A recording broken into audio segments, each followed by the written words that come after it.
이 세상에는 다양한 시간대가 존재합니다. 제가 얼마 전 캄보디아 선교를 갔지 않습니까? 거기 가보니까 우리와 2시간 차이가 있더라고요. 우리가 오후 5시면 거기는 오후 3시였습니다. 이전에 제가 미국에 유학 갈 때도 시간대는 달랐습니다.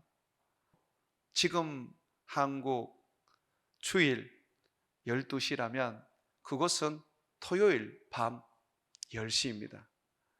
세상은 이처럼 곳곳에 시간대가 다르게 살아가고 있습니다. 여러분, 그와 같이요, 하나님의 시간과 우리의 시간도 다릅니다. 하나님이 이 땅 가운데에 임재하셔서 우리와 함께 하시고 이 시간도 우리의 예배를 받으시지만 분명히 하나님의 시간과 우리의 시간은 다릅니다. 그래서 주님은 항상 우리에게 말씀하십니다. 너희의 시간을 벗어나서 하나님의 시간 속으로 들어가라. 그렇게 말씀하십니다. 예수님은 이 땅에 오셔서 항상 내 때, 하나님의 때라는 말씀을 하셨습니다. 내 때라는 것은 하나님의 시간을 말합니다. 예수님께서 이 땅에 오실 때도 그냥 오시지 않았습니다. 세월이 흘러가니 그 세월에 따라서 그냥 우연히 오신 게 아닙니다. 때가 참에 하나님이 예수님을 보내셨다라고 말합니다. 이 때는 하나님의 때를 말하는 겁니다. 주님께서는 이스라엘 백성들에게 많은 절기를 주셨습니다. 이스라엘 백성들이 특별히 절기 중에서 온 백성이 수도인 예루살렘에 모여서 성전에서 예배를 드려야 하는 절기가 3가지가 있었습니다. 유월절, 오순절, 그리고 초막절입니다. 이 절기에는 그들이 살던 삶을 내려놓고 그들의 시간대에 있던 그 시간들을 멈추게 한 후에 예루살렘으로 올라와서 하나님의 시간대 속에 들어가서 하나님을 섬겨야만 했습니다. 오늘 말씀에 보게 되면 오늘 말씀의 배경이 초막절입니다. 하나님의 시간대에 지금 하나님이 자기 백성들을 절기를 통하여 예루살렘으로 부르고 있는 것입니다. 하나님의 시간대에 들어오라고 말하고 있는 것입니다. 이 초막절은 이스라엘 백성들이 400년 동안 이집트에서 종살이한 후에 모세를 통해서 해방을 맞이하여 자유를 얻은 삶을 광야에서 40년 동안 살았던 것을 기념하는 절기입니다. 400년을 이집트에서 종살이 하다가 40년을 광야에서 살았는데 얼마나 그들이 행복했겠습니까? 이제 남의 나라 종이 아니라 하나님의 백성, 자유민이 되었습니다. 얼마나 즐거웠겠습니까? 죄로부터 구원을 얻은 그들은 얼마나 기뻤겠습니까? 그러면서 그들은 그 기쁨의 삶을 광야에서 40년을 살았는데 하나님은 그 광야의 삶을 기억하게 하셨습니다. 이집트에서의 종살이 하던 것을 벗어버리고 광야에서 자유의 삶을 살게 된 거, 그거 참 놀라운 일입니다. 하나님은 그것을 기억하게 하셨고 뿐만 아니라 하나님은 광야 동안 먹이시고 입히시고 이끄시고 돌보셨던 삶을 기억하게 하셨습니다. 그들은 농사를 짓지 않았지만 하나님은 하늘에서 만나를 주셔서 40년을 먹이셨고, 그들은 광야에서 강도 하나, 우물도 하나 가지지 못했지만 하나님은 반석에서 물이 솟아나게 하셔서 그들을 마시게 하셨습니다. 의복은 한 벌밖에 없었지만 40년 동안 그 의복은 헤어지지 않았고, 신발은 한 벌밖에 없었지만 그러나 그 신발은 부르트지 않았습니다. 하나님은 때때로 그들에게 고기를 먹이시기 위하여 메추라기를 한 곳에 모아 그들에게 원껏 먹을 수 있도록 해주셨습니다. 구름 기둥 불 기둥으로 하나님은 광야에서 길을 잃지 않도록 이끌어 주셨고, 낮에는 하나님은 구름 기둥으로 해가 그들을 태우지 못하게 했고, 밤에는 불 기둥으로 추위가 그들을 병들지 못하게 했습니다. 항상 보호하시고 지키시고 인도하셨습니다. 하나님은 그것을 기억하게 하셨습니다. 그러면서 하나님은 더욱더 궁극적인 것을 기억하게 하셨습니다. 그것은 광야에서 하나님이 그들을 낮추시고 겸손하게 하여 하나님의 말씀으로 살게 하셨다는 것입니다. 이것은 하나님이 나를 먹이시고 나를 입히시고 나를 인도하시고 나를 돌보시는 것을 넘어서는 초막절을 지키는 절대적인 이유입니다. 우리가 하나님을 믿는 데 있어서 하나님 날 치료하신다, 하나님 날 먹이신다, 하나님이 날 돌보신다 라는 것으로 끝나버린다면 우리는 참 믿음의 삶 속에 들어가지 못하고 있는 것입니다. 하나님이 먹이시는 이유가 있습니다.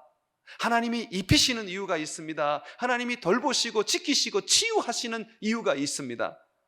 바로 우리로 하여금 하나님 앞에 우리 자신을 낮추고 하나님의 말씀을 따라 하나님의 말씀대로 살게 하려는 것입니다. 하나님의 말씀대로 살지 않고 하나님 앞에 자신을 낮추지 않는다면 먹는 것은 의미 없고 입는 것도 의미 없고 하나님으로부터 하늘의 온갖 축복을 받아도 의미가 없는 것입니다. 신명기 8장을 한번 펴보십시오. 2절과 3절에 보게 되면 하나님이 광야에서 먹이시고 입히시고 돌보신 이유를 설명해 주십니다. 신명기 8장 2절에 보게 되면 네 하나님 여호와께서 이 40년 동안에 네가 광야 길을 걷게 하신 것을 기억하라. 이는 너를 낮추시며, 여기 보십시오, 40년 동안 광야의 길을 걷게 하신 것은 낮추시기 위한 것입니다.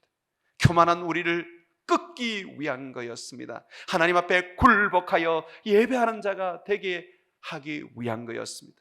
예배는 뻣뻣한 목으로 예배하는 것이 아니라 무릎으로 예배하는 것입니다. 이 40년 동안에 네가 광야 길을 걷게 하신 것을 기억하라.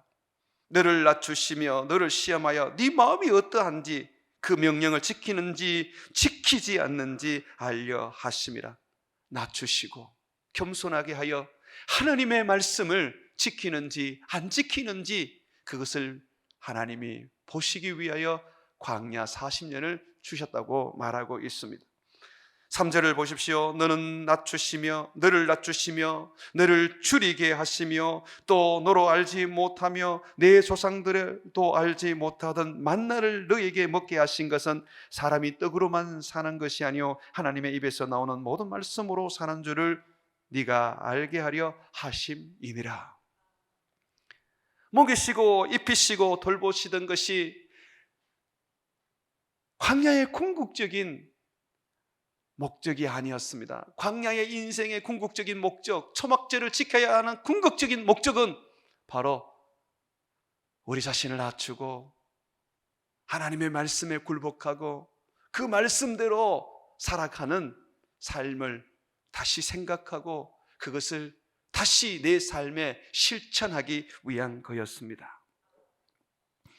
이스라엘 백성들은 광야 40년 동안 그들은 하나님의 그 은혜 안에 있었고 하나님의 시간대 안에 있었지만 그러나 그들은 그 시간대에서 벗어나서 자기의 시간을 살았습니다. 만나로 먹이시고 반석의 물로 마시게 하시고 구름기둥 불기둥으로 그들을 보호하셨지만 하나님의 임재가 늘 이스라엘 백성들 가운데 떠나지 않았지만 이스라엘 백성들은 원망하고 불평하고 불신했습니다. 그들은 하나님의 말씀에 순종치 않았습니다. 이집트에서 살아왔던 그 삶을 따르려고 했고 이집트에서 믿었던 그 신을 하나님으로 바꾸려고 했습니다. 하나님은 그들에게 있어 그저 먹을 것을 주고 입을 것을 주고 그들을 지키고 보호하는 존재에 불과했습니다. 그들의 주인이시며 그들에게 주신 말씀, 그 말씀을 그들이 순종하여 복종함으로써 종이 되어야 하는 삶을 살지 않았습니다. 그러다 보니 늘 자기가 살아서 불순종하고 불평하고 감사치 않는 불만만 가득했던 것이죠. 주님은 이스라엘 백성들에게 초막절 절기를 지키라고 하시면서 너희를 낮추고 말씀으로 순종하는 삶을 살아라, 그러면서 너희 조상들이 행했던 불신, 불평, 불만을 제거해라 라고 하셨습니다. 초막절을 지키면서 하나님의 시간대 안에 들어가는 이스라엘 백성들은 자기의 삶을 돌아보면서 감사치 않았고 불평했던 거, 믿지 않았던 그 불신을 다 제거해야만 했습니다. 그러나 그들은 결코 그렇게 하지 않았습니다. 그들의 조상과 똑같이 그들은 하나님 앞에 불평하고 원망하고 불신하며 자기들을 위하여 살았습니다. 초막절은 하나님의 시간입니다. 하나님의 시간대 안에 들어가는 은혜의 절기입니다. 은혜의 예배입니다. 그렇지만 사람들은 그 하나님의 시간대에서 벗어나 초막절을 지켰지만 자기의 시간을 위하여 살았습니다. 그 대표적인 모습으로 바로 예수님의 동생들의 모습입니다. 누구보다도 예수님을 잘 알고 있었던 사람들이 예수님의 혈육 아니겠습니까? 그런데도 불구하고 이 예수님의 동생들은 다른 이스라엘 백성들과 동일하게 그들은 하나님의 시간에서 벗어나서 자기들의 시간대 안에서 살았습니다. 불평하고 불만하고 불신했습니다. 한번 말씀을 보시죠. 요한복음 7장 2절에서 4절까지 한번 보십시오. 유대인의 명절인 초막절이 가까워 온지라. 초막절이 왔습니다. 초막절이 오면 자신을 낮추고 말씀 앞에 굴복하는 삶을 살아야 합니다. 불신, 불평, 불만을 제거해야 합니다. 그런데 보세요. 3절에 보게 되면 그 형제들이, 예수님의 형제들이 예수께 이르되 당신이 행하는 일을 제자들로 보게 여기를 떠나 유대로 가소서. 스스로 나타나기를 구하면서 묻혀서 일하는 사람이 없나니 이 일을 행하려 하거든 자신을 세상에 나타내소서 하니 이는 그 형제들까지도 예수를 믿지 아니함이로라. 초막절을 지키기 위해서 예수님의 동생들이 뭐라고 말합니까? 예수님께 왜 여기 묻혀 계십니까? 예수님을 드러내십시오. 예수님을 나타내십시오 라고 말합니다. 그들이 그렇게 말하는 것은 예수님에 대한 불평입니다. 예수님에 대한 불만입니다. 예수님에 대한 불신입니다.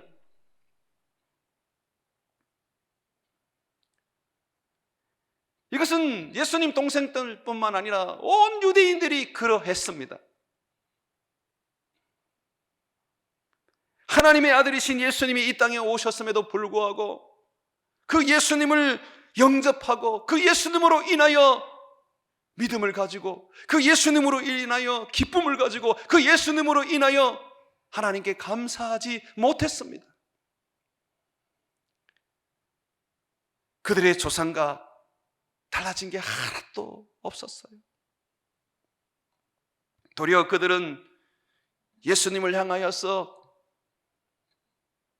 자기들의 삶을 따르라고, 자기들처럼 자기들의 시간을 가져라고 말합니다. 예수님, 형님, 왜 묻혀 있습니까? 온 이스라엘 백성들이, 외국에 있는 이스라엘 백성들도 누구든지 지금 초막절로 말미암아 예루살렘에 다 옵니다. 거기 가셔서 보여주십시오. 나타내십시오. 당신이 정말 하나님의 아들이거든. 당신을 드러내십시오. 라고 말합니다. 이것은 동생들이 가지고 있는 그들의 삶의 모습입니다. 하나님을 믿는다고 하면서도 그들은 세속적이었습니다. 초막절은 하나님을 드러내는 절기입니다. 우리를 낮추고 하나님을 나타내는 예배입니다. 그런데도 불구하고 그들은 말합니다. 당신을 드러내소서, 당신을 나타내소서, 당신이 왕이 되소서. 예수님은 이러한 동생들의 말에 단호하게 꾸짖으십니다. 6절에 한번 보십시오. 예수님께서 이르시되 내 때는 아직 이르지 아니하였거니와 너희 때는 늘 준비되어 있느니라. 여기서 내 때라는 것이 무엇입니까? 예수님이 십자가에서 죽으시는 그 일을 말합니다. 내 때가 아직 이르지 않았다는 것이 무엇입니까? 예수님은 말합니다. 나는 나를 위하여 살지 않는단다. 나는 아버지의 시간을 위하여 산단다. 나는 아버지의 때를 위하여 산단다. 너희와 내가 다른 이유가 바로 그거다. 어머니 뱃속에서 같이 태어났지만은 나는 하나님의 시간대에 들어가서 나는 하나님의 때를 따라서 하나님의 뜻을 위하여 살지만 너희는 나와 같은 어머니의 뱃속에서 나왔지만 너희를 위하여 살고 너희 시간을 살아가고 있다. 하나님을 믿는다고 하면서도 너희를 위하여 사는 악한 세상에 속한 자들이다 라고 말하고 있습니다. 예수님은 이 세상이 악하다고 정언하셨습니다. 7절에 한번 보십시오. 세상이 너희를 미워하지 아니하되 나를 미워하나니 이는 내가 세상의 일들을 악하다고 정언함이라. 이 세상은 믿지 않는 세계를 말하는 게 아닙니다.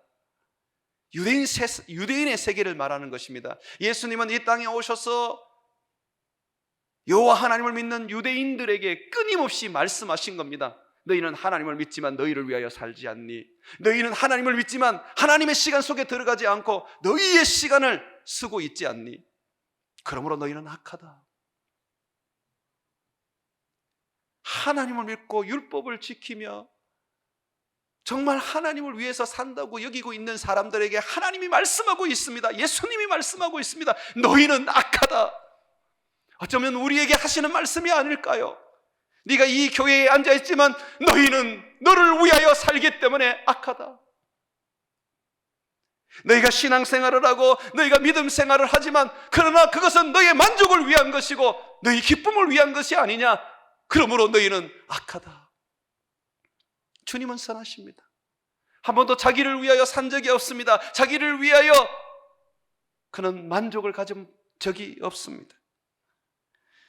요한복음 6장을 한번 펴보십시오. 38절과 40절에 보게 되면 예수님이 이 땅에 오신 이유를 말합니다. 나는 나를 위하여 온 게 아니다 라고 말합니다. 내 삶을 살기 위하여 내 시간을 가지기 위하여 나는 이 땅에 온 게 아니다라고 말합니다. 아버지의 때, 아버지의 시간, 아버지의 뜻을 위하여 왔다고 말씀하고 있습니다. 38절입니다. 내가 하늘에서 내려온 것은 내 뜻을 행하려 함이 아니요 나를 보내신 이의 뜻을 행하려 함이니라. 나를 보내신 이의 뜻은 내게 주신 자 중에 내가 하나도 잃어버리지 아니하고 마지막 날에 다시 살리는 이것이니라. 내 아버지의 뜻은 아들을 보고 믿는 자마다 영생을 얻는 이것이니 마지막 날에 내가 이를 다시 살리리라 하시니라. 예수님은 자기를 드러내고 자기를 나타내고 이 땅에 왕이 되려고 오신 게 아닙니다. 예수님은 아버지의 뜻을 이루기 위하여 죽으러 오셨습니다. 낮아지시고 그리고 말씀 앞에 굴복하시려고 오셨습니다. 예수님은 정말 초막절의 그 절기를 바로 지키고 계셨습니다. 예루살렘에 올라가지 않았지만, 예루살렘의 성전에 가시지 않았지만 예수님은 그 삶 자체가 자신을 낮추시고 하나님의 뜻 앞에 복종하시는 삶을 사셨습니다. 사람들이 자기를 죽이려 했지만 예수님은 불평 한마디 하지 않으셨고 도리어 하나님을 향하여 감사하다고 기도를 드렸습니다.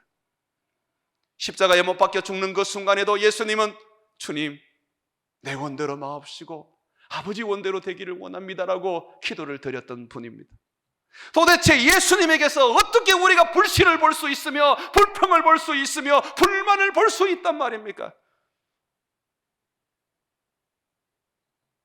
오직 하나님을 위하여 자기의 인생을 바치시는 예수님, 그분은 하나님의 시간대 안에서 항상 사셨습니다. 예수님은 동생들에게 말씀하십니다. 내 때는 아직 이르지 아니하였다. 6절 말씀입니다. 그러나 너희 때는 항상 준비되어 있다. 여기 너희 시간은 무엇을 말하는 겁니까? 박윤선 박사는 이 부분을 이렇게 주석을 했습니다. 불신자들은 하나님을 떠나 있고 제멋대로 행동하는 만큼 언제든지 그들이 원하는 대로 행할 수 있다. 그들이 원대로 행하는 그때가 바로 그들의 때이다. 마음대로 할 수 있어요. 우리는 우리 인생을. 그것이 바로 우리의 시간입니다. 예수님은 이 땅에 오셔서 자기의 시간을 한 번도 쓰시지 않으셨습니다. 심지어 자기의 시간도 예수님은 아버지의 뜻을 이루는 것이라고 하셨습니다. 예수님은 십자가에 못 박혀 죽는 것을 자기의 때, 자기의 시간이라고 하셨습니다.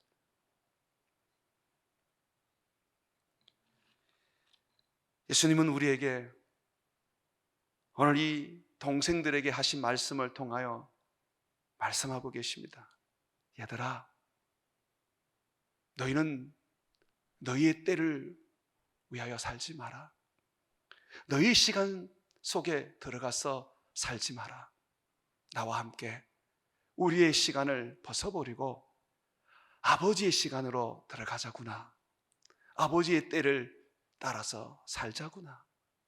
주님이 우리를 낮추면 낮아지고 주님이 우리를 십자가에 매달면 우리가 거기서 죽자구나. 주님의 뜻을 위하여 우리의 삶을 아낌없이 드리자구나. 그렇게 우리에게 오늘 말씀해 주시고 있습니다. 사랑하는 여러분, 우리는 예수님을 믿는 사람입니다. 우리는 선택할 수 있습니다. 하나님의 시간대 안에 들어가는 것과 나의 시간대 안에 들어갈 수 있는 것을 선택할 수 있습니다. 내 자신을 낮추고 주님의 말씀 앞에 순종하고 굴복한다면 우리는 하나님의 그 시간대 안에 들어가게 될 것입니다.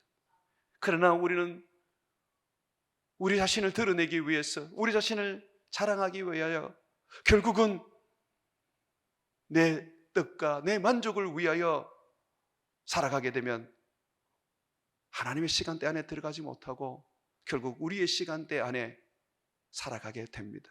멸망의 길이죠.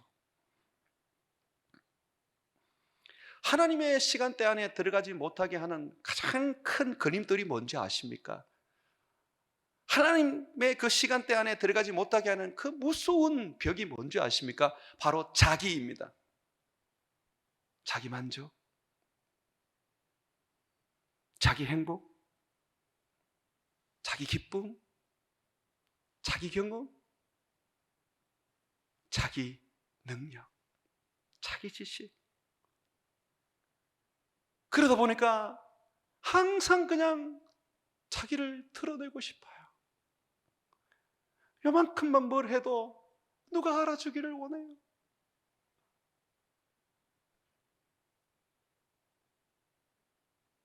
그것이 바로 우리로 하여금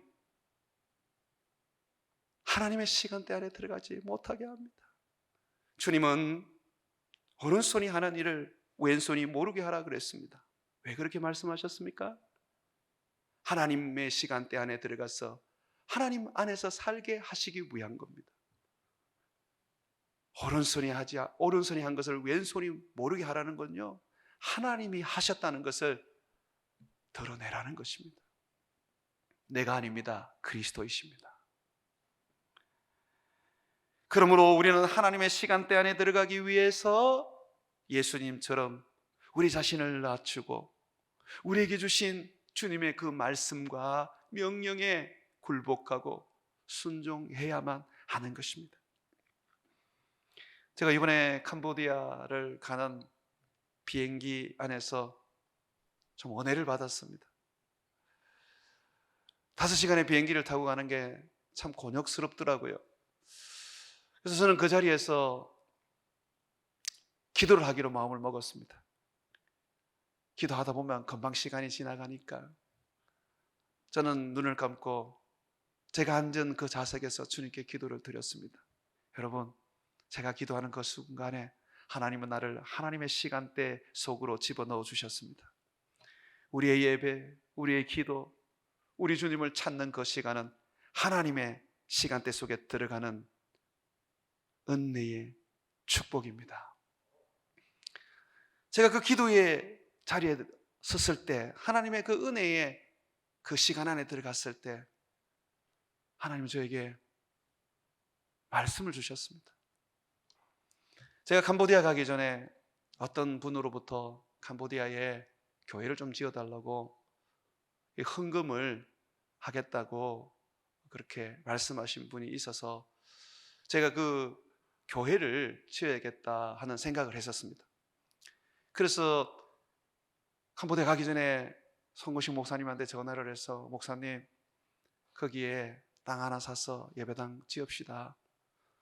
교회를 짓고자 하는 분이 계시니까 하나님 뜻 아니겠습니까? 제가 그렇게 얘기를 했어요. 근데 캄보디아는 외국인이 땅을 살 수가 없어요. 현지인이 사거나 아니면 은행의 대출을 통해서 땅을 살 수가 있는 거예요. 그래서 제가 은행 대출을 한번 알아보라고 얘기를 했습니다. 건축비는 얼마나 드는지 한번 계산해 보라고 말했습니다.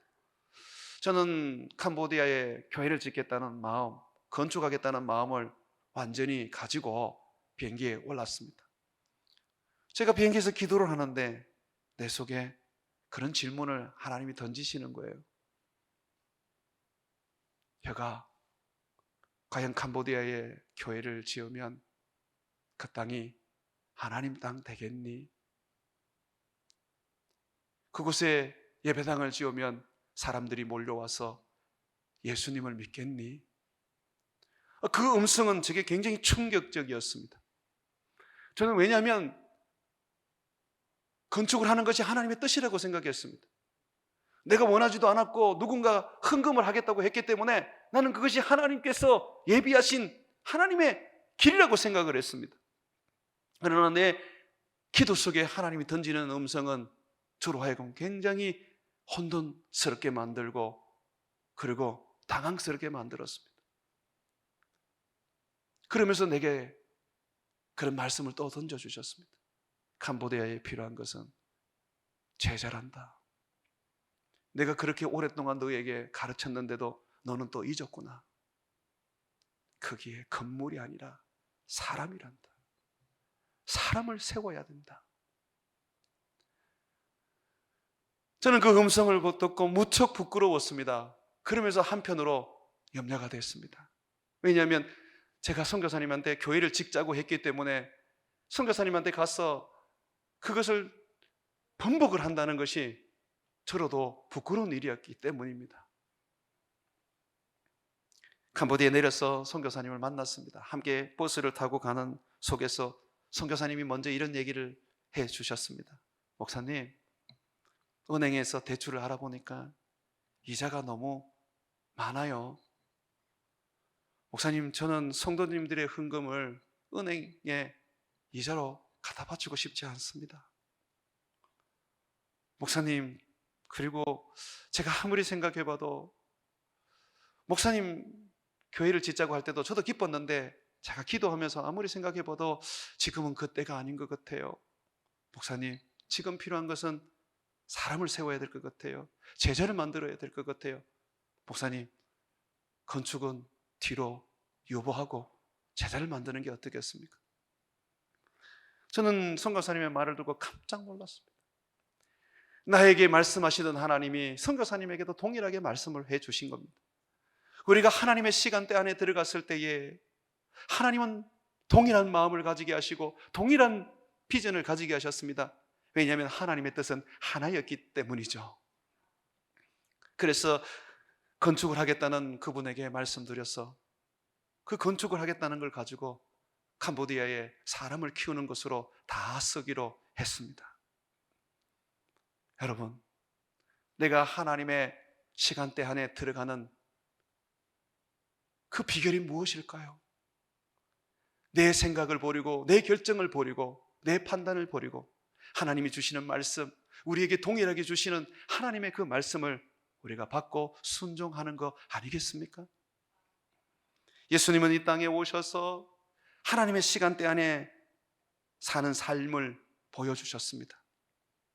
하나님의 그 시간대 안에서 살아가는 사역을 보여주셨습니다. 하나님의 그 시간대 안에 살아가는 인격도 보여주셨습니다. 그렇다면 우리가 하나님과 동행하고 하나님의 그 시간대 안에서 살아가는 삶을 살기 위해서는 예수님의 삶을 배우고 예수님의 사역을 배우고 예수님의 인격을 배우는 것입니다. 저는 지금 우리 교회가 가장 필요한 것이 있다면 기다림이라고 생각합니다. 캄보디아에 이제 사람을 세우자고 제자를 만들자고 저는 말하고 왔습니다. 그러면 우리는 어떻게 해야 될까요? 기다려야 합니다. 사람을 키우는 것은 하루 이틀 되지 않습니다. 1, 2년으로 되지 않습니다. 그것은 10년이 걸리고 20년이 걸릴 수도 있는 일입니다. 물론 미얀마의 김영민 목사님은 몇 년 되지 않아서 사람을 다 세웠습니다. 정말 놀라운 역사입니다. 그러나 그러한 역사들이 늘 동일하게 일어날까요? 지금 우리가 캄보디아를 향하여 송고직 선교사님에게 나눌 수 있는 것, 하나님의 시간대에 함께 들어가서 우리가 하나님의 일을 하는 것은 기다림입니다. 제자를 만드는 일에 조급하지 맙시다. 어떤 열매도 없고 어떤 결과도 없어도 우리는 잠잠히 기도하며 우리 하나님이 이루실 그 일들을 기대하며 인내로 기다립시다. 인내하고 기다릴 때 바로 하나님의 시간대 안에 머물 수 있습니다. 사랑하는 여러분, 우리는 선교하기 위해서 이 교회를 세웠습니다. 제자를 만들어 선교하기 위하여 이 교회를 세웠습니다.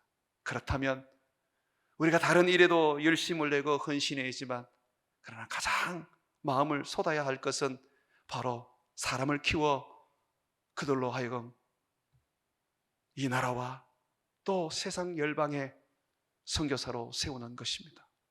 이번에 NIBC 청년들을 우리 교회에 데리고 와서 먹이고 돌보며 선교사로 갈 수 있도록 여러분들이 헌신해 주신 것은 참으로 우리 교회의 정체성을 그대로 실천한 것이라고 저는 봅니다. 너무 감사하고 잘하셨습니다. 그러나 이것이 한 번으로 끝나서는 안 됩니다. 저는 NIBC 청년들을 보면서 그들이 인도하는 예배를 보면서 그들이 섬기는 하나님을 보면서 이 조국 교회의 미래를 보았습니다. 세계 열방에 저는 미래를 보았습니다. 하나님의 미래는 바로 다음 세대들에게 있었습니다. 그러면 우리가 앞선 어른들로서 어떻게 해야 되겠습니까? 그들을 섬겨야 합니다. 그들을 우리가 키우며 우리의 것을 다 나누어 주어야 합니다. 그래서 저는 우리 교회가 목회자 후보생, 선교사 후보생을 길러내기를 원합니다. 우리 교회에서 훈련을 할 뿐만 아니라 우리 교회에서 자라서 한국 교회에 가서 섬기고 세계 열방에 가서 섬기는 그런 인재를 기르기를 원합니다. 장학금도 줘야 하고 생활비도 줘야 합니다. 그래서 이제는 목회자, 선교사, 후보생 장학금을 우리가 마음을 다해서 함께 하기를 원합니다. 이제 교회 헌금란에 보게 되면 장학이라는 게 있을 거예요. 우리가 선교사를 기르고 목회자를 길렀을 때 우리 교회에 머물러 있지 않고 이들이 다 다른 곳에 가서 사역하는 것을 보게 될 겁니다. 여러분, 그게 우리가 바라는 것이 되어야 해요. 품에 자녀들을 품고 있으면 안 돼요. 나가서 큰 인물 되도록 만들어야 돼요. 나는 우리가 애써서 키워서 돌봐서 그들이 한국교회를 새롭게 세우고 세계 열방의 선교를 다시 일으켜 온 땅이 여호와로